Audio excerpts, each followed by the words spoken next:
But Wiley, thank you so much for coming in. So you run a store right down the street. What's the name of your store? High Energy Vintage. High Energy Vintage. The original Disco Vision. Wow. So when did you get it started, and how long has it been running?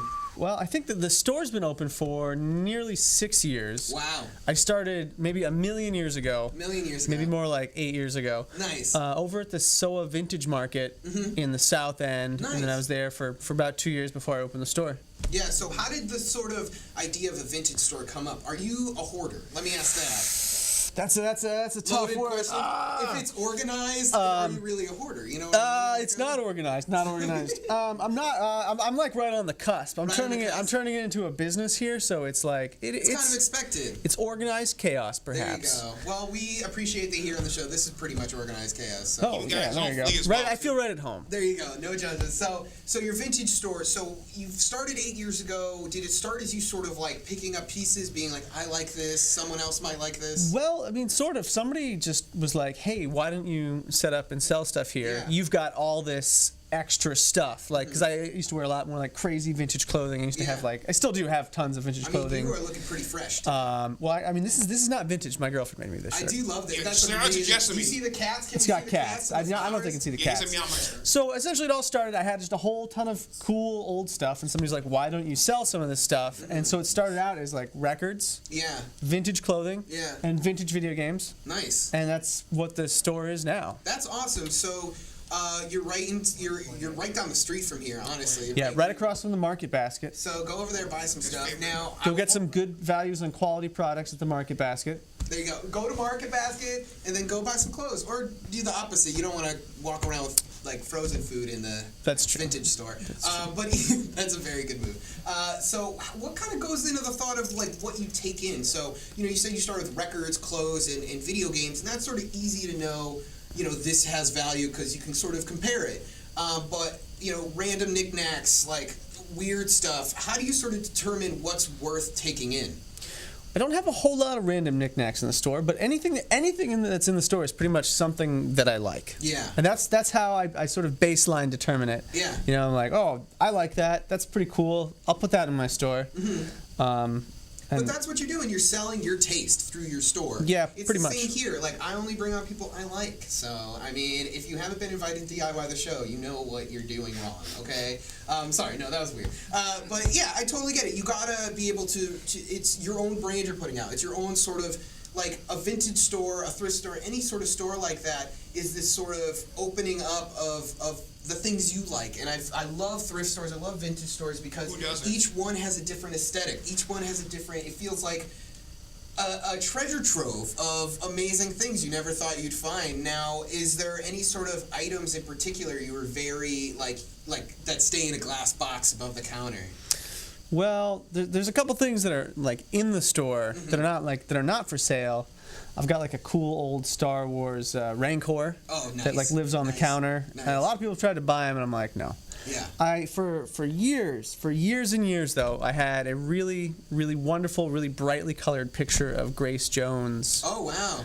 That one day somebody was just buying like everything in my store and was like, how much for that? And I'm like, well, it's not really for sale. And they're like $100. I'm like, no. And they're like $200. I'm like, no. And I don't know really where it ended up, but eventually I was like, okay, I'll let it go. See, I think that's the really cool thing as well about your store and your profession is that you're a haggler, and you're not. You got to do that sort of like deals. Like, so that's something most of the people who come on here don't actually make money for what they do. And so I find it very interesting when they actually do make money because I'm always wondering, it's like, how do you decide pricing? How do you sort of deal with that sort of world? Well, that's tough. That's tough. For some things, there are like a general market value for it. Like old video games, there is like a way to there's a way to price it all out and stuff like that. And even with vintage clothing, there is some element to that, and sometimes you just have to make it up. Sometimes you look at stuff and you see, the market price for this vintage T-shirt is between $50 and $150, and then you're just like, well, whatever. I'm just gonna make up my own damn price, and that's fine. We're just working out. Yeah, and then sometimes I'm like, well, I've been doing this for long enough. I'll just figure it out and I'll just make something up, and that'll be fine. Do you have a good poker face? Like, do you give the good stink eye when you gotta be firm on a price? It depends. It depends. It all depends how people ask. I mean, like. Yeah, you come in rude, I feel like you're definitely not going to $900. get a deal. That's sort of like the whole game. Yeah, pretty much. Yeah. You know, if people are chill, I'm usually, you know, sometimes open to negotiation. It kind of depends. Yeah. Is there anything in your that you wish you could have in your store? Anything you don't have that you wish you could have?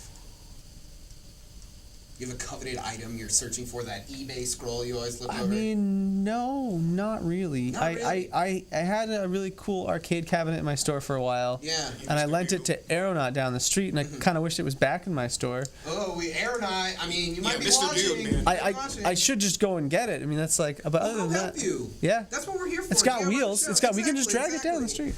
So we're coming towards the end of the interview. I want to thank you so much for being here. I always like to leave this last question for my viewers out there. So, you know, you started a store on your own. You started your own business, and that's one of the things. Like, that's what we're always trying to talk about, is that you could build something out of nothing. Now, what would you give as advice to any of our viewers out there right now on how to maybe get their own store started and how to establish themselves like that? Okay, well, the first thing is, like, I mean, you can start small. Yeah.